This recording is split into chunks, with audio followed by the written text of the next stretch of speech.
So Ken Cruse, number 12. Thank you.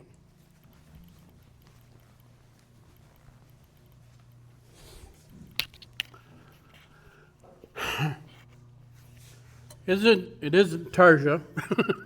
I just done a three-dimensional shark, and the piece of wood that I chose at the shop, the back is a rosewood that I've had for a long time.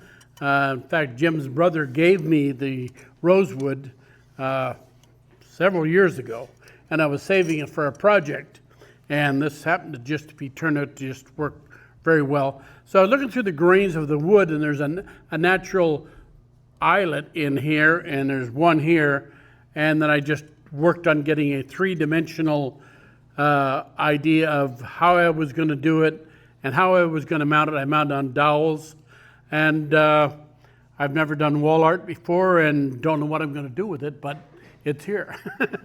So it was an interesting project, and I finished it with Varathane, just a couple light coats. I didn't want to get it too glossy because I guess a fish is not glossy. That's the way, my thought process on that.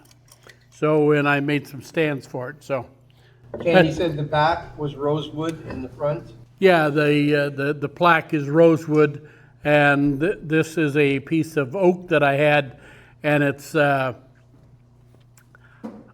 don't know, it just the grain suited the lines of the fish that I decided to do in the three-dimensional idea of it. So, Very good.